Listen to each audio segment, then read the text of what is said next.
దేవుని పరిశుద్ధమైన నామమునకు స్తోత్రములు. ఈ ఆదివారపు ఆరాధనకు కూడి వచ్చిన మీ అందరికీ ప్రభు పేరట నా హృదయపూర్వకమైన వందనాలు తెలియజేస్తున్నా. Praise the lord. హల్లెలూయా. యెషయా గ్రంథము 45వ అధ్యాయము 3వ వచనం. పేరు పెట్టి నిన్ను పిలిచిన ఇశ్రాయేలు దేవుడనైనా యెహోవాను నేనే అని నీవు తెలుసుకొనున్నట్లు అంధకార స్థలములలో ఉంచబడిన నిధులను రహస్య స్థలములలోని మరుగైన ధనమును నీకు ఇచ్చేదను. చాలు. తలలు పైకెత్తి నా వైపు చూస్తూ నా మాటలు గమనించండి. 1వ తారీఖు తెల్లవారుచామున దేవుడు ఈ వాగ్దానం మనకి ఇచ్చాడు. ఈ వాగ్దానములో అంధకార స్థలములో దాచబడిన నిధులను ఇస్తానన్నాడు. ఆ నిధులు ఏంటి నేను చెప్పాను. అలాగే పోయిన ప్రభు బల్ల ఆరాధనకి రహస్య స్థలములలో దాచబడినటువంటి ధనముని నేను నీకు ఇస్తానన్నాడు. ధనం అనగానే మనకు ఒకటే తెలుసు, డబ్బులని. ఆత్మ సంబంధమైన ధనం అన్నది అది చాలా ప్రాముఖ్యమైనది. ఈ ధనము కాదు. ఈ ధనం దేవుని రాజ్యాన్ని తీసుకుని వెళ్ళలేదు. కోట్ల సంవత్సరాల దేవుని రాజ్యంలో ఉండటానికి ఇది ఉపయోగపడదు. ఈ 4 రోజులు భూమి మీద బ్రతకడానికి ఈ ధనం. పర సంబంధమైన ధనం ఉంది. ఆ ధనం కొరకు నువ్వు ప్రయాసపడాలి. ఒకటి వివేచన అనే ధనము, రెండోది నీతి అనే ధనము, మూడోది సత్క్రియలు అనే ధనము చెప్పాను. అలాగే దేవుడు దాచాడంట, దాచిన ధనాన్ని ఇస్తానంటున్నాడు. ఆ ధనం మనకు అవసరం. ఆ పర సంబంధమైన ధనము మన దగ్గర ఉంటే భూ సంబంధమైన ధనం కుక్కలాగా నీ వెంటబడిద్ది. అది నువ్వు వద్దన్నా చీపో నాకు అవసరం లేదన్న వెంటబడిద్ది. పర సంబంధమైన ధనము కావాలి నీకు. దాని కొరకు ప్రయాసపడాలి. భూ సంబంధమైన ధనము కొరకు ప్రయాసపడుతుంటే ఇది దొరకదు, అది దొరకదు. పర సంబంధమైన ధనము కొరకు ప్రయాసపడుతున్నప్పుడు అది ఇస్తాడు, ఇది నువ్వు వద్దన్నా ఇస్తాడు. ఆ భూ సంబంధమైన ధనము పర సంబంధ ధనం రెండే ఇస్తాడు. ముందు పర సంబంధమైన ధనము కొరకు మనం కష్టపడాలి. అదేంటి? సామెతల గ్రంథము 15వ అధ్యాయము 16వ వచనం క్లుప్తంగా చెప్తాను నేను. నెమ్మది లేకుండా విస్తారమైన ధనముండుట కంటే యెహోవా యందలి భయభక్తులతో కొంచెము కలిగి ఉండుట మేలు. చాలు. నెమ్మది లేకుండా విస్తారమైన ధనముండుట కంటే యెహోవా యందలి భయభక్తులతో కొంచెం ఉండుట మేలు. ధనము అనే ప్లేస్లో భయభక్తులు అనే మాటతో ఫుల్ఫిల్ చేశాడు ఇక్కడ దేవుడు. బదులుగా ధనం అనే మాటకు బదులుగా భయభక్తులు అనే మాటను వాడాడు. నెమ్మది లేకుండా, నెమ్మది అంటే విశ్రాంతి, ప్రశాంతత, సమాధానము అని అర్థం. సమాధానము లేకుండా ఎంత డబ్బున్నా వేస్ట్ అంట. సమాధానం అనగా సమాధానకర్త అనబడిన యేసయ్య పరిశుద్ధాత్మ దేవుడు. జీవితంలో నెమ్మది అనే యేసయ్య లేకపోతే, నెమ్మది అనే పరిశుద్ధాత్మ దేవుడు లేకపోతే ఎన్ని కోట్లున్న వేస్ట్. రియల్గా నిజమైన ప్రశాంతత, నిజమైన నెమ్మది యేసయ్య లేకుండా ఎంత డబ్బున్నా ఏంటంటే వేస్ట్. యేసయ్య నీ జీవితంలో ఉంటే బంగారం లేకపోయినా, డబ్బు లేకపోయినా, ఇల్లు లేకపోయినా, ఆస్తులు లేకపోయినా, అంతస్తులు లేకపోయినా బాధపడవలసిన అవసరం లేదు. అసలు పరలోకం భూలోకం మొత్తం యేసయ్యలోనే ఉంది కదా. Praise the lord. హల్లెలూయా. ఆయన నీలో ఉన్నాడంటే ఆ సమయానికి ఏది కావాలో అది నీకు ఇస్తాడు. నీకేం తక్కువ చేయడు. ఆయన ఉంటే చాలు, ఏమి లేకపోయినా. ఐగుప్తు దేశానికి వెళ్ళినప్పుడు యోసేపుకి ఎవరున్నారు అక్కడ? ఆస్తులు ఉన్నాయా? అంతస్తులు ఉన్నాయా? కాస్ట్లీ బట్టలు ఉన్నాయా? బంగారం ఉన్నదా? ఐశ్వర్యం ఉన్నదా? పలుకుబడి ఉన్నదా? పేరున్నదా? ఘనత ఉన్నదా? ఏమీ లేవు. పరసంబంధమైన ధనము యేసయ్య యోసేపుకు ఉన్నాడు తోడుగా. భూ సంబంధమైన ధనం రాలేదా? మాట్లాడేంటి? వచ్చిందా రాలేదా? దేశం మొత్తం మీద అధికారి అయ్యాడు, గొప్ప ఐశ్వర్యవంతుడయ్యాడు. పరసంబంధమైన ధనము, పరిశుద్ధత, భక్తి, యథార్థత, నమ్మకత్వము, ఈ పరసంబంధమైన ధనం ఆయన దగ్గర ఉంది. భూ సంబంధమైన ధనం ఏమీ లేదు. తర్వాత భూ సంబంధం ఐశ్వర్యం రాలేదా? వచ్చింది. అతను ఎక్కడ అడుగు పెడితే అక్కడ అధికారి. ఆ ఇంట్లో అడుగు పెడితే ఇంటికి అధికారి, జైల్లో అడుగు పెడితే జైలుకి అధికారి, రాజుగారి ఇంట్లో అడుగు పెడితే రాజుగారి ఇంటికి అధికారి. ఆ దేశం పంటంతా యోసేపు చేతిలో ఉండేది.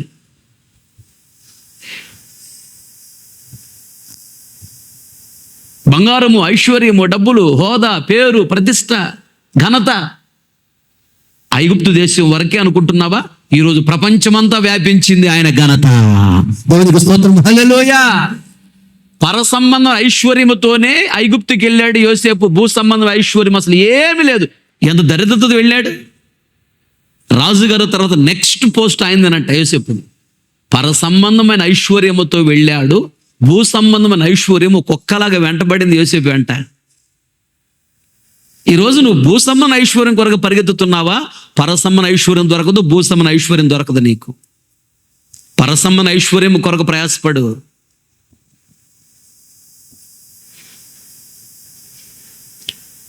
భయభక్తులు కలిగి బ్రతకటమే ధనం అంట. నెమ్మది అనే యేసయ్య జీవితంలో లేకుండా, ప్రార్థన జీవితం లేకుండా, ప్రార్థనలోనే నెమ్మది ఉంది. నెమ్మది అనే విశ్రాంతి లేకుండా, ప్రశాంతత లేకుండా, నెమ్మది అనే పరిశుద్ధాత్మ అభిషేకం లేకుండా ఎంత ధనం ఉన్నా వేస్ట్. భయభక్తులు కలిగి కొంచెం ఉన్నా చాలు. భయభక్తులు కలిగి ఉండాలి, కొంచెం ఉండాలంట ధనం. ఇక్కడ ధనం అనగా భయభక్తులు కలిగిన జీవితం. ఇది పరసంబంధమైన ధనము. నాకు ధనం ఉందా లేదా, ఐశ్వర్యం ఉందా లేదా, డబ్బులు ఉన్నాయా లేవా, బంగారం ఉందా లేదా, ఆస్తులు ఉన్నాయా లేదని ఆలోచిస్తున్నావు. కానీ భయము కలిగిన జీవితం, భక్తి కలిగిన జీవితం నాకు ఉందా లేదని ఆలోచించట్లా. ఇక్కడ ధనము, భయభక్తులు రెండు ప్రక్క పక్కన పెడితే ఏది తూగిద్దంట? త్రాసులో పెడితే భయభక్తులు. భయభక్తులు కలిగిన జీవితంలో అన్ని దీవెనలు ఉన్నాయి. ధనములో పరలోక రాజ్యం లేదు. ధనములో నిజమైన సంతోషం లేదు. ధనములో నిజమైన సమాధానం లేదు. ధనములో నిజమైన ఆరోగ్యము లేదు. ధనములో నిజమైన ఐశ్వర్యము లేదు. ధనములో ప్రశాంతత లేదు. ధనం ఏం చేసిద్దో తెలుసా? దేవునికి నిన్ను దూరం చేసిద్ది ధనం. దేవుడు కావాలి, నీకు ధనం కావాలి అడిగినప్పుడు ఏం కోరుకుంటారంట? ధనం అంటే దేవుని దగ్గర రానివ్వదంట. ఒక మనిషి సిరికన్నా దాసుడు కావాలి, లేదా దేవునికన్నా దాసుడు కావాలి. దేవునికి దాసుడిగా ఉన్నవాడామో ధనానికి దాసుడిగా ఉండడు. ధనానికి దాసుడిగా ఉన్నవాడు దేవునికి దాసుడిగా ఉండలేడు. ధన పిచ్చి నీకుందంటే నువ్వు దేవునికి దూరం అయిపోతావు.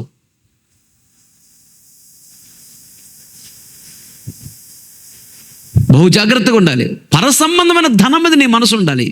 అయితే ధనము కన్నా విలువైనది భూ సంబంధమైన ధనము కాదు. పరసంబంధమైన ధనము కలిగి ఉంటే భూ సంబంధమైన ధనమును అడగకపోయిన దేవుడు ఇస్తాడు, చాలా ఇస్తాడు. నువ్వు అడిగి ఊహించిన దానికంటే అత్యధికంగా ఇస్తాడు ఆయన. యోసేపు అసలు ఊహించాడా? 17 సంవత్సరాల వయసులో కల వచ్చింది. ఎప్పుడు నెరవేర్చబడింది? 30వ సంవత్సరం వయసులో నెరవేర్చబడింది. ఎన్ని సంవత్సరాలు నెరవేర్చబడింది? 13 సంవత్సరాలకి. 13 సంవత్సరాలు గుర్తుపెట్టుకున్నాడు. దేవుడు తనకిచ్చిన కళ 13 సంవత్సరాలకు నెరవేర్చబడింది. మర్చిపోయాడా? మర్చిపోలా. దేవుడు కళ ఇవ్వగానే, దర్శనం ఇవ్వగానే వెంటనే నెరవేర్చబడదు అది. నువ్వు ఎప్పుడైతే భక్తిగా బ్రతుకుతూ ఉంటావో అప్పుడు అది నెరవేర్చబడింది. ఎప్పుడైతే వాగ్దానముకు యోగ్యముగా ఉంటావో అప్పుడు నెరవేర్చబడింది. వాగ్దానముకు యోగ్యముగా నువ్వు లేకపోతే అది నెరవేర్చబడదు.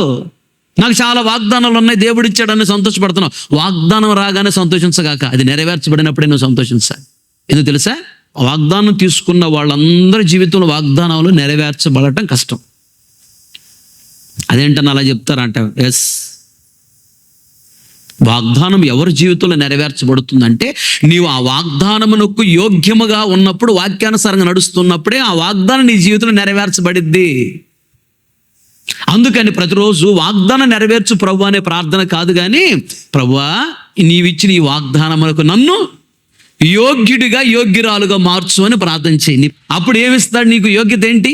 భయభక్తులు కలిగిన జీవితమే వాగ్దానములు అనుభవించటానికి యోగ్యత. పరసంబంధమైన ఐశ్వర్యము భయభక్తులు కలిగిన జీవితం, పరసంబంధమైన ధనము భయభక్తులు కలిగిన జీవితం.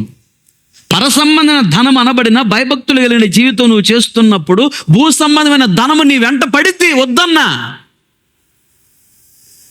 ఉంచుకో పర్వాలేదులే, నాకు వద్దు అన్న ఉంచుకో పర్లేదులే. సింహాసనాన్ని ఏ రోజు దావీదు కోరుకోలేదు, దావీదు అడగలేదు. దావీదు అడగకపోయినా దేవుడే దావీదు సింహాసనం ఉంచుకో, నేను అడగపోయి నాకు ఇచ్చేవయ్యా, మరి నా పిల్లల సంగతి ఏంటంటే దేవుడు నవ్వుకొని నువ్వు చేసిన భక్తిని బట్టి దావీదు ఆకాశం ఉన్నంత వరకు భూమి ఉన్నంత వరకు నీ పిల్లలకే ఈ సింహాసనం, ఈ అధికారం నీ పిల్లలకే, ఇంకెవరికి ఇవ్వను. ఇప్పటికీ 4000 సంవత్సరాలు ఈ మాట ఇచ్చి దావీదుకి ఇప్పటికి నెరవేర్చబడదు తెలుసా వాగ్దానం. ఈరోజు కూడా ఇజ్రాయెల్ దేశాన్ని పరిపాలన చేసి బెంజమిన్ నెతన్యాహు మొన్న 4 సార్లు గెలిచాడు ఆయన. బెంజమిన్ నెతన్యాహు ప్రధానమంత్రి ఇజ్రాయెల్ దేశానికి. ఎవరెత్తనంటే దావీదు వంశం నుంచి వచ్చిన వాడే, దావీదు కడుపులో నుంచి వచ్చినవాడే. 4000 సంవత్సరాలైన వాగ్దానం తప్పిపోలు చూసావా? అసలు మనకు నెరవేర్చడం ప్రారంభం కావట్లా. దావీదు జీవితంలో నెరవేర్చడం ప్రారంభమైన తర్వాత ఆగల.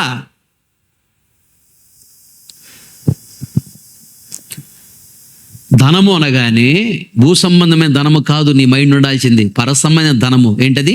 భయభక్తులు కలిగిన జీవితం. పరసంబంధమైన ధనం ఉంటే భూ సంబంధ ధనం కూడా వచ్చింది నీకు. నువ్వు అడిగి ఊహించిన దానికంటే అత్యధికంగా ఇస్తాడు దేవుడు. అరాకొర కాదు, అత్యధికంగా ఇస్తాడు. పరసంబంధ ధనము భయభక్తులు కలిగి ఉండు. అందుకని ప్రతిరోజు ప్రార్థనలో దేవా భయభక్తులు కలిగిన జీవితం నాకు ఇవ్వు ప్రభువా. వాక్యం అంటే నీకు భయము భక్తి ఉండాలి, సావుకులంటే నీకు భయము భక్తి ఉండాలి. పరసంబంధ ధనం ఇది ఉంటే నీ దగ్గర భూ సంబంధమైన ధనము నీ వెంట పడుతుంది. ఇంకా మీకు అర్థమయ్యేటట్టు చెప్తా, ఇంకో మాట చదువు అక్కడ. ద్వితీయోపదేశకాండం 5:29 వారికిని వారి సంతానమునకును నిత్యమును క్షేమము కలుగునట్లు వారు నా యందు భయభక్తులు కలిగి నా ఆజ్ఞలన్నిటినీ అనుసరించు మనస్సు వారికుండిన మేలు. చాలు. భయభక్తులు కలిగి నువ్వు నడుస్తుంటే, పరసంబంధమైన ధనాన్ని నువ్వు కలిగి ఉంటే ఏం జరిగింది తెలుసా? నీకు నీ పిల్లలకి నిత్యము క్షేమమేనంట. దేవుడు మాట తప్పుతాడా? మాట మార్చుకుంటాడా? నేను ఎప్పుడన్నాను అంటాడా? నా చేత కాదు అంటాడా?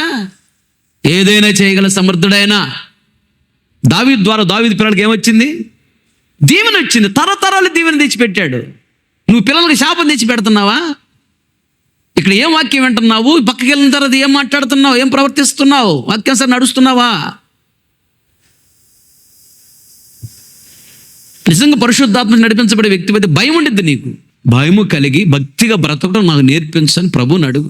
దుఃఖముతో అడుగు, వేదనతో అడుగు, ఆశతో అడుగు, ఆసక్తితో అడుగు. దేవుడికి ఇష్టమైన ప్రార్థన. భయభక్తులు కలిగిన జీవితం నీకు ఇస్తాడు. దేవుడు చూస్తున్నాడైన భయము కలిగి నువ్వు భక్తిగా బ్రతుకుతున్నప్పుడు ఆయన ఏ మేలు నీవు చేయక మానడు. కొట్టిగట్టిగా చెప్పట్లా. 34వ కీర్తన 9వ చరణం. యెహోవా భక్తులారా ఆయన యందు భయభక్తులు, అదుగో ఆయన యందు భయభక్తులు ఉంచుడి. ఆయన యందు భయభక్తులు ఉంచువానికి ఏమీ కొదవలేదు, ఏమీ కొదవలేదు. కొట్టికి సేపట్లో సంతోషంగా. తర్వాత ఇంకో మాట చూడు. లూకా సువార్త 16:11 కాబట్టి మీరు అన్యాయపు సిరి విషయములో నమ్మకముగా ఉండని ఎడల సత్యమైన ధనము, అదుగో సత్యమైన ధనమును ఎవరు మీ వశము చేయును, ఎవరు వశము చేయుదురు నీకు. చాలు. అన్యాయంగా వచ్చేటువంటి ధనం ఉండిద్ది.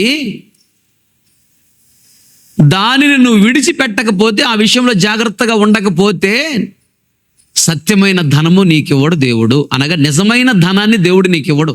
అక్రమాలు చేస్తే, అన్యాయం చేస్తే, అబద్ధాలు ఆడితే డబ్బులు వస్తాయి.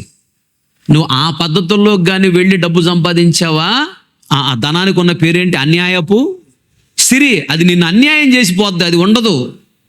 అది ఒకరోజు రెక్కలు కట్టుకుని ఎగిరిపోద్దంట. ఆ రోజు భయంకర వేదన, దుఃఖము, కన్నీళ్లు, నిట్టూర్పు ఇవన్నీ మిగులుతాయి, అవమానాలు మిగులుతాయి. అది ఉండదు. అలా డబ్బు సంపాదిస్తున్నావా? అది ఉండదు. ఆస్తులు సంపాదిస్తున్నావా? అవి ఉండవు పిల్లలకి.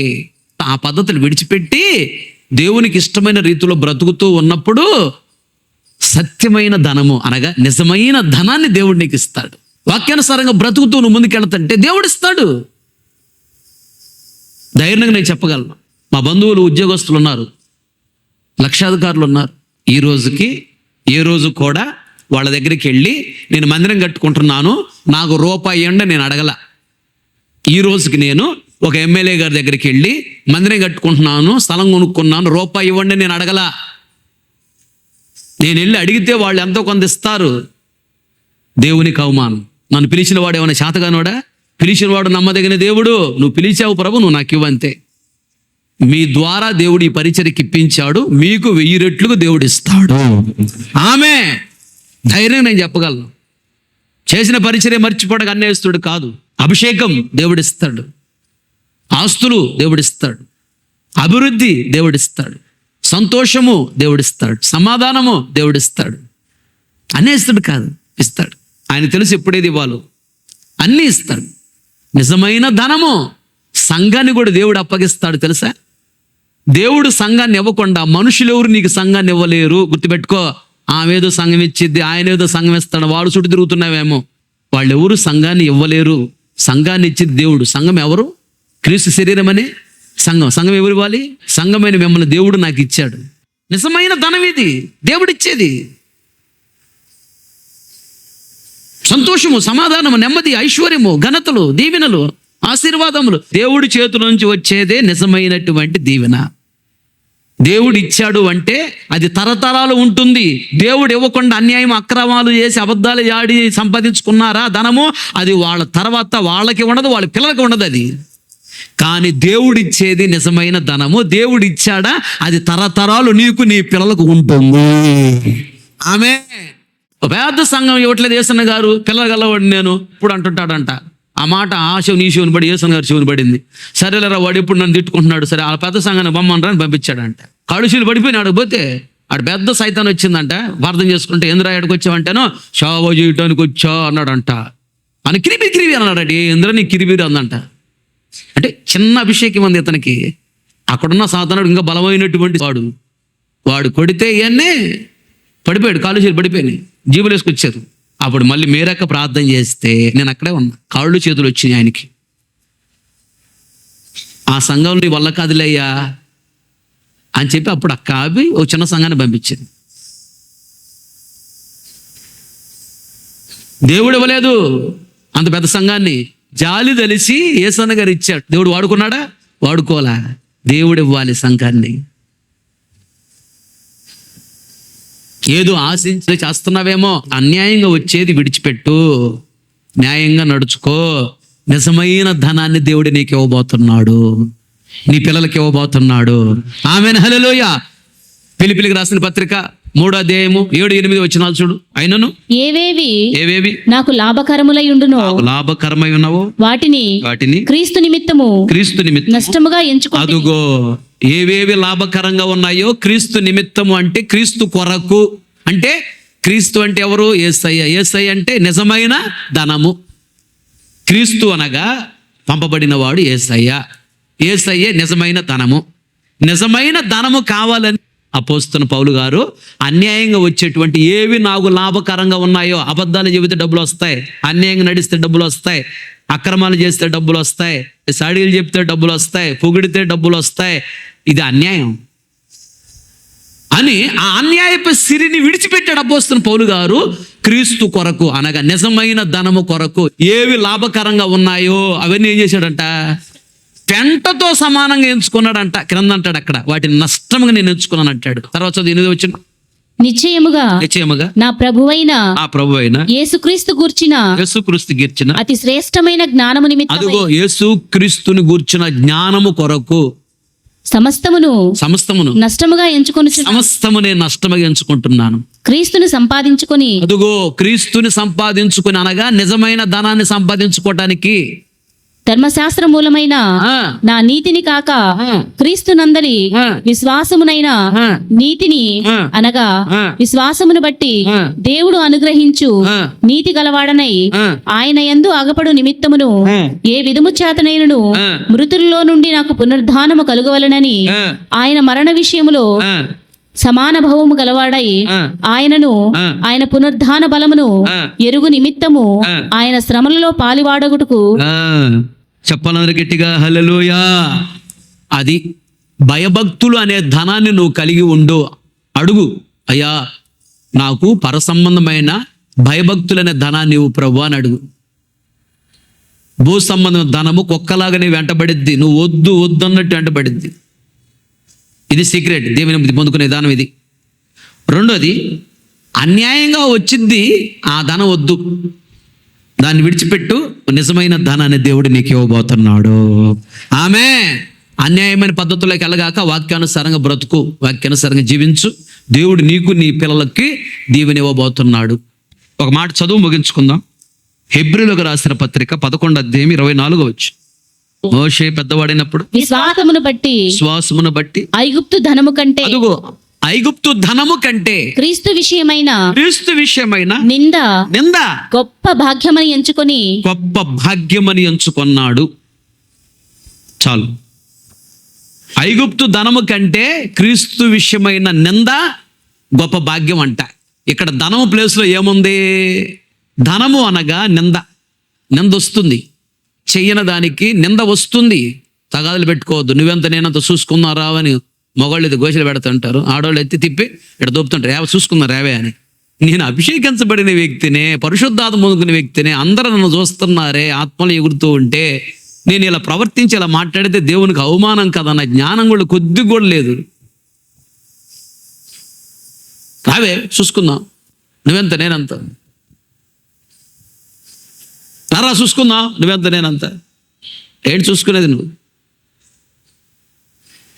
నువ్వు ముందుకెళ్తే దేవుడు మౌనంగా ఉంటాడు, నువ్వు మౌనంగా ఉండు, దేవుడు చూసుకుంటాడు. ఎవరిని ఎక్కడ తాట తీయాలో ఆయనకు బాగా తెలుసు. నువ్వు మౌనంగా దేవుడికి అప్పగించి ప్రార్థన చేస్తావు ఉండు. ప్రభువా ఇది నీకు న్యాయమే, న్యాయం ఏదో అన్యాయం ఏదో నీకు తెలుసు కదా ప్రభు అని కన్నీళ్లు కార్చి దేవుని సన్నిధిలో ప్రార్థన చేయి. ప్రార్థన వృధా కాదు, ప్రార్థనకి మరణము లేదు. నువ్వు చేసిన ప్రార్థనకి ప్రతిఫలం ఒకరోజు వస్తుంది. ఆమె దేవుడు పరసంబంధమైన ధనాన్ని నింద నీకు ఇస్తున్నాడు. కంగారు పడకు, భయపడకు. ఆ తర్వాత ఏం జరిగింది తెలుసా? చదువు యెషయా గ్రంథము 61వ అధ్యాయం 7-8 వచ్చి. ప్రతిగా నీ అవమానమునకు ప్రతిగా రెట్టింపు ఘనత నందుదురు. దేవుని కొరకు నువ్వు భక్తిగానే బ్రతుకుతున్నావు, రోషంగానే బ్రతుకుతున్నావు. నీకు అవమానం వచ్చిందా? ఉద్యోగం చేసే చోట, వ్యాపారం చేసే చోట, పంట పొలాలకు వెళ్తున్న చోట నువ్వు ప్రభువుని నమ్ముకున్నావని, భక్తిగా బ్రతుకుతున్నావని నిన్ను ద్వేషించి దూషించి అవమానపరిచి మాట్లాడుతున్నారా? కన్నీళ్లు పెట్టిస్తున్నారా? ఏమి కంగారు పడగాక, అది పరసంబంధమైన ఐశ్వర్యమే నీకు, అది పరసంబంధమైన ధనము. ఏం రాబోతుంది ఇప్పుడు నీకు? రెట్టింపు ఘనత. నిందే పరసంబంధమైన ధనము, శ్రమ పరసంబంధమైన ధనము. ఈ పరసంబంధ ధనం వచ్చింది, గొడవలు పెట్టుకోవద్దు, వారిని దీవించి ప్రార్థన చేస్తూ ఉండు. దేవుడు రెట్టింపు ఘనతను నీకు ఇవ్వబోతున్నాడు. గట్టిగా చెప్పండి ఒకట. ఆమె హల్లెలూయా. తర్వాత ఏంటట? నీ నిందకు ప్రతిగా తాము పొందిన భాగమును అనుభవించి వారు సంతోషించురు. ఆగు. నువ్వు చెయ్యని నేరానికి నీ మీద నింద వేశారా? నువ్వు చెయ్యని తప్పుకు నీ మీద నింద వేసి మాట్లాడుతున్నారా? బాధపడగాక సంతోషించు. ఎందుకు తెలుసా? నింద, అవమానము ఇవి పరసంబంధమైన ధనము. పరసంబంధమైన ధనము నీ దగ్గరికి వచ్చింది అంటే నెక్స్ట్ ఏం వచ్చింది? రెట్టింపు ఘనత వచ్చింది. తర్వాత ఏంటి? నువ్వు పొందిన భాగమును అనుభవించి, అనగా రెట్టింపు ఘనత ఇస్తాడా? రెట్టింపు ఘనతను నువ్వు అనుభవిస్తావు. అనుభవించిన తర్వాత నువ్వు సంతోషిస్తావు. అది దాని అర్థం. అది ఊజు దేశంలో తూర్పు దిక్కున ఉన్న జనులందరిలో యోబే గొప్పవాడు. ఊజు దేశం కదా యోబు దేశం. ఇంగ్లీష్లో దాన్ని ఏమంటారు తెలుసా? ఇప్పుడు దాని పేరేంటి తెలుసా? మస్కట్. యోబుకి ఒక నింద వచ్చింది. ఏంట్రా, ఊజు దేశంలో తూర్పు దిక్కున ఉన్న జనులందరూ కూడా యోబు ఒక్కడే గొప్పవాడు కదా. ఏందంట? 10 మంది పిల్లలు చచ్చిపోయారంటగా, ఆస్తులన్నీ పోయినాయి అంటగా, గొర్రెలన్నీ పోయినాయి అంటగా, వంటలన్నీ పోయినాయి అంటగా, భార్య కూడా వెళ్ళిపోయిందంటగా, ఒళ్ళంతా గజ్జించి కోక్కుంటున్నాడంటగా, గోసి పెట్టుకొని బోడిదలో కూర్చొని బోడిద పూసుకొని శిలపింకతో కోక్కుంటున్నాడంటగా. ఈ నెల దరిద్రం అయిపోయాడు. అసలు ఏంది శాపం ఏంటి? గిట్టన వాళ్ళు ఏమంటారు తెలుసా? బురద లేకుండా జమ్ము పెరిగిద్దా అంటే అర్థం ఏంటి? ఎంత జరిగిందంటే మనకు తెలియకుండా ఏంలో ఏదో పాపం ఉంది. గిట్టన వాళ్ళు వేసి నింద. భక్తి గలవాడే, అది ఆయన పరీక్ష. అది యోబు కూడా తెలియదు ఆ సంగతి, అది పరీక్ష. సాతానికి దేవునికి మధ్యలో జరుగుతున్నటువంటి యుద్ధం యోబు విషయంలో పరీక్ష. అది యోబు కూడా తెలియదు పరీక్ష వస్తుందని. రకరకాలుగా అంటున్నారు. ఏదో పాపం చేసి ఉంటాడో యోబు, అందుకని గజ్జి వచ్చింది, అందుకని పిల్లలు చచ్చిపోయారు, అందుకని ఆస్తులు మొత్తం పోయినాయి, అందుకని భార్య కూడా దూరం అయిపోయిందిలే, చివరికి గోచిపెట్టుకుని కోరుకుంటున్నాడు. ఏదో పాపం చేసి ఉంటాడులే అని గిట్టని వాళ్ళు నిందలేసి అవమానపరిచి మాట్లాడుతున్నారు. ఆ శివున ఈ శివుని బడి యోబు శివుని బడి నీ గురించి ఊరంతా చెప్పుకుంటున్నారని. ఆ మాట వినగానే యోబు కంటినే నీళ్లు పెట్టుకొని ఏడ్చాడు భయంకరంగా. ఏంటి నాకు నిందలేంటి ప్రభువా, నేను నీ కొరకు భక్తిగా బ్రతుకుతున్నాను, నీ కొరకు శ్రమ పడుతున్నా, నాకు ఈ అవమానం ఏంటి, నాకు ఈ నిందలేంటి, ఏంది ప్రభువా అని దేవుణ్ణి ద్వేషించలా. దేవుడు లేడు గేవుడు లేడురా అన్లా. ఒకటే మాట అన్నాడు ఆ మహానుభావుడు. ఆయన 42 అధ్యాయాలు రాయించాడు ఆయన గురించి దేవుడు. బైబిల్లో మన పేరు మనం రాసుకోవడం కానీ మన పేరు పరిశుద్ధాత్మ దేవుడు రాయించడం. 42 అధ్యాయాలు రాయించాడు ఆయన పేరు మీద. ఏ భక్తి లేకపోతే రాపిస్తాడా? అంత జరిగిన తర్వాత కూడా 10 మంది పిల్లలు మొత్తం చచ్చిపోయారు, ఒక్కడుగా చచ్చిపోయింది. ఒక్కరు చచ్చిపోతే మామూలుగా ఉన్న మందిరం మానేసి గీ పెడతాం. ఇంకా 10 మంది వయసు వచ్చిన పిల్లలు చచ్చిపోతే ఒక్క మాట కూడా దేవుడు అనలేదంట. ఏమన్నాడు? పిల్లల్ని దేవుడిచ్చాడు, దేవుడు తీసుకున్నాడు. భార్య కూడా వెళ్ళిపోయింది, భార్యని దేవుడిచ్చాడు, దేవుడు తీసుకున్నాడు. ఆరోగ్యం పోయింది, దేవుడిచ్చాడు ఆరోగ్యం, దేవుడు తీసుకున్నాడు. ఆస్తులు పోయాయి, దేవుడిచ్చాడు, దేవుడు తీసుకున్నాడు. అంతే. నేను ఆయన ఒక మాట కూడా అనను. మళ్ళీ ఆయనకి ఇష్టమైతే రెట్టింపగా ఇస్తాడు. అయ్యో పోయినా పర్వాలేదు, చచ్చిపోయి పల్లవరాజుకి వెళ్ళిపోతాగా, పల్లవరాజు మాత్రం ఇస్తాడు నాకు. బాబు ఎంత సహనమో, ఎంత భక్తి గలవాడు. ఎంత భయంకర నింద వస్తే అవమానం ఊరంతా గొల్లుమని చెప్పుకుంటున్నారంట. ఆయన దగ్గర భోజనం తీసుకుని తిన్నవాళ్లే, ఆయన దగ్గర బట్టలు తీసుకొని కట్టుకున్న వాళ్లే, అప్పుల్లో ఉన్నప్పుడు ఆయన దగ్గరికి వస్తే వివాహం చేసుకుంటున్నావయ్యా, కష్టాల్లో ఉన్నావయ్యా, అప్పుల్లో ఉన్నావయ్యా, రోగాల్లో ఉన్నావయ్యా, సమస్యల్లో ఉన్నావయ్యా ఏడ్చుకుంటా వస్తే ఏ చేత్తో వాళ్ళకి అన్నం పెట్టాడు, ఏ చేత్తో వాళ్ళకి వస్త్రాలు ఇచ్చాడు, ఏ చేత్తో సహాయం చేశాడో, ఎవరైతే తీసుకొని తిన్నారో వాళ్ళ నోటికి వచ్చినట్టు భయంకరమైన బూతులు మాట్లాడుతున్నారు, నిందలేసి మాట్లాడుతున్నారు, అవమానపరిచి మాట్లాడు. ఏబా వాడు మహా దుర్మార్గుడు, లేకపోతే ఎందుకు వచ్చిందట? ఎందుకంటే జరిగిద్దే, ఇది ఎవరు జరగలేదే, మనందరికీ బాగానే ఉన్నామే, ఒక యోబుకి ఎందుకు వచ్చిందట? ఆడు దుర్మార్గుళ్లే కనపడ్డ కానీ మహా దుర్మార్గుళ్లే, అసమట్టాడని గిట్టన్న వాళ్ళు రకరకాలుగా మాట్లాడుతున్నారయ్యా. ఆ శివుని ఈ శివుని బడి యోబు శివుని పడ్డప్పుడు యోబు వాళ్ళని ఎవరిని దూషించలా, వారిని ఎవరిని ద్వేషించలా, వారిని ఎవరిని పిలిచి గొడవలు పెట్టుకోవాలా, తగాదాలు పెట్టుకోవాలా. ప్రభువా నన్ను ఈ రోజు నువ్వు ఇలా అప్పగించేవేమోనయ్యా, నువ్వు ఇచ్చావు, నువ్వు తీసుకున్నావు, దేవుడు ఇచ్చాడు, దేవుడు తీసుకున్నాడు. దేవుడు దూషించంటుంది భార్య ఎప్పటికీ. పిల్లలు ఎవరు ఇచ్చారు? దేవుడు ఇచ్చాడు, దేవుడు తీసుకున్నాడు. ఆస్తులు ఎవరు ఇచ్చాడు? దేవుడు ఇచ్చాడు, దేవుడు తీసుకున్నాడు. నేను ఎందుకు ఆయన అనాలి? నేను అన్నాం. యెహోవా ఇచ్చాడు, యెహోవా తీసుకున్నాడు, ఆయన నామమునకు స్తుతి కలుగును గాక అన్నాడు. అంతే. ఈ నిందలు ఏంటయ్యా? నేను ఉండలేను. ఉంటే ఉండి పోతే పో భార్యని. దేవుని కొరకు నిందైనా భాగ్యమే, నిందైనా నాకు అది భాగ్యం. ఆయన ఒక మాట కూడా అన్నాం, ఆయన ఏం చేసి నాకు మేలే చేస్తాడు, కీడు ఆయన పొరపాటును చేయడు. ఇది పరిపూర్ణమైన విశ్వాసం. అంటే ఇది ఏది జరిగినా, ఎంత కీడు జరుగుతున్నా, ఎన్ని నిందలు వచ్చినా, ఎన్ని అవమానాలు వచ్చినా, ఎంత దరిద్ర ఎదురైనా, కరువు ఎదురైనా, అప్పులు ఎదురైనా, రోగాలు ఎదురైనా ఒకటే అనగలగాలి, నిజమైన పరిపూర్ణమైన విశ్వాసంలోకి నువ్వు ఎదిగితే దేవుడు ఏది చేసినా నాకు మేలే చేస్తాడు, కీడు ఆయన నాకు చెయ్యడు. నా తల ఎంట్రుకలు ఒకటైనా రాలుడు దేవుని చిత్తము కాదు అనగా ఎంత చిన్న విషయమే ఆయనకి తెలియకుండా జరగదు. ఎంత పెద్ద విషయం జరుగుతున్నప్పుడు ఆయనకి ఎందుకు తెలియదు? ఆయనకన్నీ తెలుసు. ఆయన అనుమతించాడు, ఆయన ఏది చేస్తున్నాడు నా మేలు కొరకు చేస్తున్నాడని. నింద వచ్చింది, అవమానం వచ్చింది, దరిద్రత ఎదురైంది, కరువు ఎదురైంది, కన్నీళ్ళు ఎదురయ్యి, శ్రమ ఎదురైంది, దుఃఖం ఎదురైంది అంటే పర సంబంధమైన ఐశ్వర్యములేవే, సంతోషించి గంతులవే. దీని తర్వాత దేవుడు ఏదో నన్ను దీవించబోతున్నాడు, దీని తర్వాత ఏదో దేవుడు నన్ను హెచ్చించబోతున్నాడు, దీని తర్వాత ఏదో నన్ను గారపరచబోతున్నాడు, దీని తర్వాత దేవుడు ఏదో నన్ను ఉన్నతమైన స్థితిలోకి తీసుకెళ్ళబోతున్నాడు అని సంతోషించి దేవుడిని బాగా స్తుతించు. ఇది నీకు పరీక్ష. తొందరపడి ఎందుకు దేవుడిని దూషిస్తావు, ద్వేషిస్తావు? అనాసనం నమ్ముకున్నాను ఈ దేవుడిని, అనాసనంగా వచ్చి ఈ మందిరానికి దేవుని చిత్తం లేకుండా దేవుడు ఇక్కడ నిన్ను తీసుకున్నాడు. కంగారు పడకు, దేవుడు ఏదో గొప్ప కార్యం చేయబోతున్నాడు. పర సంబంధమైన ఐశ్వర్యము ఈరోజు నీకు వచ్చింది అంటే నెక్స్ట్ భూ సంబంధమైన ఐశ్వర్యం రాబోతుంది. సంతోషంగా దేవుడిని స్తుతించు. ఆమేన్. ఆ తర్వాత చదువు 61వ అధ్యాయం యెషయా గ్రంథం 8వ వచనం. వారు తమ దేశములో రెట్టింపు భాగమునకు కర్తలగుదురు, నిత్య ఆనందము వారికి కలుగును. నిత్య ఆనందము వారికి కలుగును. అబ్బా, నిత్య నిత్యము ఆనందాన్ని దేవుడు ఇస్తాడంట. నింద, అవమానం అనే పరసంబంధమైనటువంటి ధనము నీకు వచ్చిందా, సంతోషంగా ఉండు. దేవుడు ఏదో నన్ను గనపరచబోతున్నాడు, నేను చేయని పోయినా నాకు ఈ మీదకి నింద వచ్చింది ఆయనో, దేవుడు ఏదో నన్ను గనపరచబోతున్నాడు, దేవుడు నన్ను బాగు దీవించబోతున్నాడు అని సంతోషంగా దేవుడిని స్తుతిస్తూ ఉండి, అయ్యా ఏం చేసి నువ్వు మేలే చేస్తావు, అయ్యా స్తోత్రం స్తోత్రం స్తోత్రం అంటూ స్తుతిస్తూ ఉండి. నెక్స్ట్ ఏం జరిగిందంట, రెట్టింపు భాగానికి నువ్వు అధికారి అవుతావు, రెట్టింపు ఘనతకు నువ్వు అధికారి అవుతావు, సంతోషిస్తావు, నిత్యము ఎల్లప్పుడూ ఆనందం ఉండిద్దంట. ఆ తర్వాత ఏంటంట, ఏలయనగా న్యాయము చేయుట యెహోవానగు నాకు ఇష్టము.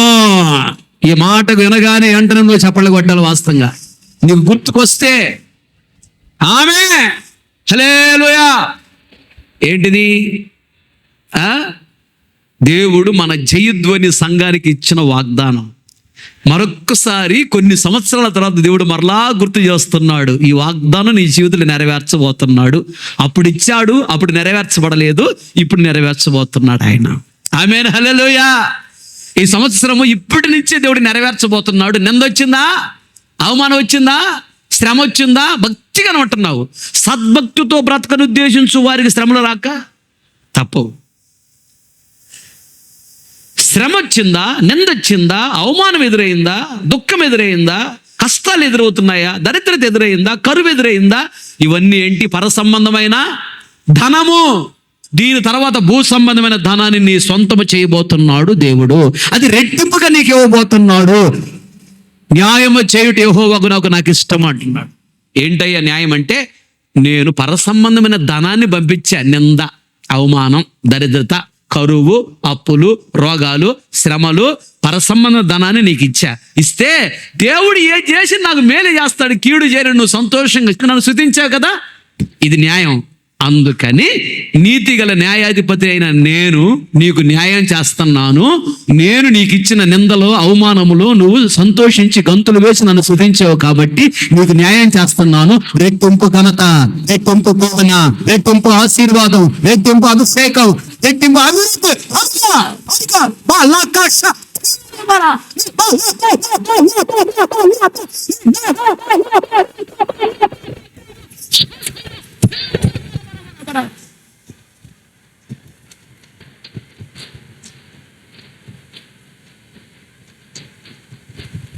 హల్లెలూయా, హల్లెలూయా, హల్లెలూయా. ఒకరొచ్చి ప్రార్థన చేసుకో. ప్రేమగల తండ్రి, జీవముగల యేసయ్యా, సర్వశక్తి కనికరమగల దేవా, స్తోత్రం స్తోత్రం స్తోత్రం. ఎంతైనా నమ్మదగిన దేవుడవు ప్రభువా, ఈ మధ్యాహ్న కాల సమయంలో ఆత్మస్వరూపిగా మా మధ్యకి దిగి వచ్చి దాసుడిగా నన్ను మరుగుపరచి సంగముతో తేటగా సూటిగా ఆదరిస్తూ, ఓదారుస్తూ, బలపరుస్తూ, తృప్తిపరుస్తూ, శాంతి తీరుస్తూ, హెచ్చరిస్తూ మీరు మాట్లాడిన ప్రతి మాటను బట్టి స్తోత్రం స్తోత్రం స్తోత్రం. ప్రభువా, పేరు పెట్టి పిలిచిన ఇశ్రాయేలుల దేవుడనైన నేను మీరు తెలుసుకున్నట్లు అంధకార స్థలంలో దాచబడిన నిధులను, రహస్య స్థలంలో దాచబడినటువంటి ధనమును నీకు ఇచ్చేదనని వాగ్దానం చేస్తూ వచ్చారు. ధనం అంటే ఏంటో బహు తేటగా మీరు మాట్లాడుతూ వచ్చారు. పర సంబంధమైన ధనం ఉన్నది, భూ సంబంధమైన ధనం ఉన్నది. భూ సంబంధమైన ధనము కోరుకున్నట్లయితే, దీని కొరకు ప్రయాసపడితే ఇది దొరకదు, ధనము దొరకదని. అలా కాకుండా పరసంబంధ ధనము కొరకు కష్టపడాలని, కన్నీళ్లు కార్చాలని, పరసంబంధ ధనము కొరకు ఆసక్తితో ఎదురు చూడాలని, ప్రయాసపడాలని నేర్పించాను. పరసంబంధ ధనము కొరకు కష్టపడుతూ ఉన్నప్పుడు పరసంబంధమైన ధనము దొరుకుతుంది, భూ సంబంధ ధనము అడగకపోయినా మా వెంట పడుతుందని మీరు మాట్లాడుతూ వచ్చారు. భయభక్తులు కలిగిన జీవితమే పరసంబంధమైన ధనమని. యోసేపు భయభక్తులు కలిగి బ్రతికాడు కనుకనే భూ సంబంధమైన ధనము తను అడగకపోయినా దేవా గొప్పగా ఇచ్చి ప్రపంచమంతా మీరు కనపరిచారు దేవా, స్తోత్ర. అలాగే పరసంబంధమైన ధనము భయభక్తులు కలిగిన జీవితమే చేయాలి.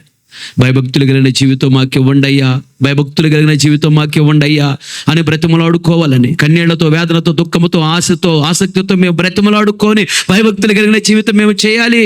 ఇది పరసమైన ధనము, అప్పుడు ఈ భూ సంబంధ ధనము వెంట పడుతుందని మీరు మాకు నేర్పించారు, స్తోత్రం. అన్యాయం చేస్తే డబ్బులు వస్తాయి, అక్రమ మార్గాలకు వెళితే డబ్బులు ధనం వస్తుంది, అబద్ధాలు ఆడితే డబ్బులు వస్తాయి, ఎదుటి వారిని పొగిడితే ధనం వస్తుంది, ఆ ధనము ఉండదు. ఆ ధనము దేవా మీకు దూరం చేస్తుంది, మీ రాజ్యాన్ని దూరం చేస్తుందని మీరు తెలియజేస్తారు.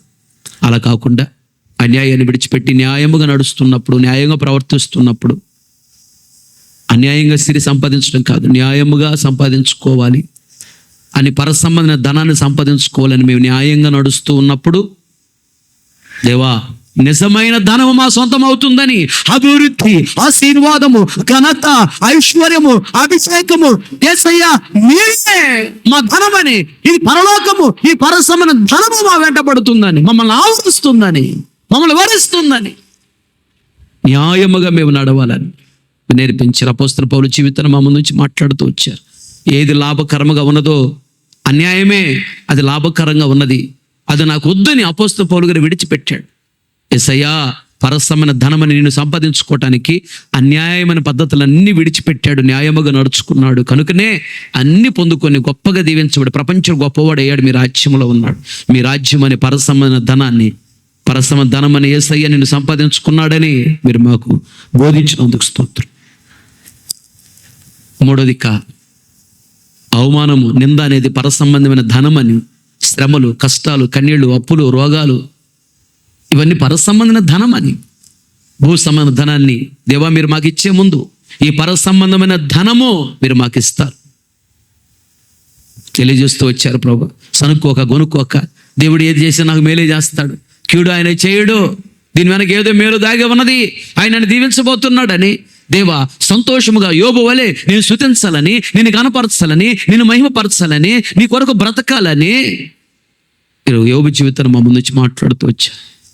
ఈ పరసంబంధమైన ధనాన్ని మా దగ్గర మేము ఉంచుకున్నప్పుడు, దీని కొరకు ప్రయాసపడి నేను స్తుతిస్తున్నప్పుడు, గనపరుస్తున్నప్పుడు యోబుకి రెట్టింపుగా దీవెనిచ్చినట్లుగా పరసంబంధమైనటువంటి ధనాన్ని మేము కోరుకొని మేము వెళుతున్నప్పుడు నేను స్తుతిస్తూ, భూ సంబంధ ధనము మా వెంట పడుతుందని, మేము యోబు వలె దీవించబడతామని, రెట్టింపుగా దీవించబడతామని, రెట్టింపుగా గణపరచబడతామని, రెట్టింపుగా ఆశీర్వదించబడతామని, రెట్టింపుగా అభిషేకించబడతామని, రెట్టింపుగా అన్ని దీవెనలు పొందుకొని ఉన్నతమైన సాక్ష్యం పొందుకొని దేవా నీ కొరకు బ్రతకలము, మీ రాజ్యములో ప్రవేశించగలమని మీరు మాట్లాడమని స్తోత్రము స్తోత్రము స్తోత్ర.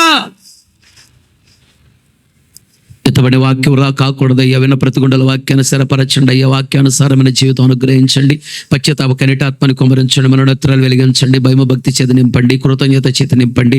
బయలుదేరి వెళుతున్నారు మీ సరైన సమకని తోడుగా ఉంచండి, సకాలంలో క్షేమంగా మేము చేరటానికి కృప చూపించండి, పరసంబంధమైన ధనం మీద ఆసక్తిని కలుగు చేయండి. మీరు వచ్చినప్పుడు ధైర్యం నిలబడి మీ రాజ్యంలో ప్రవేశిస్తున్న కృప చేత నింపండి.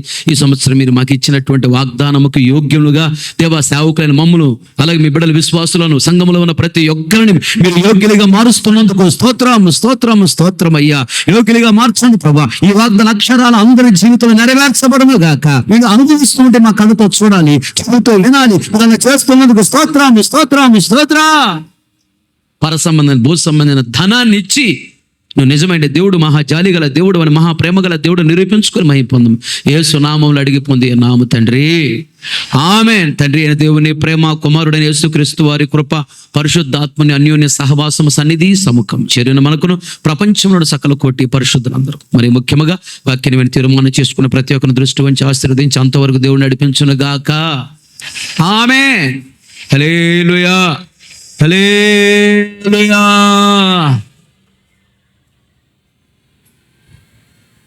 ఆమేన్. అందరికీ వందనాలు.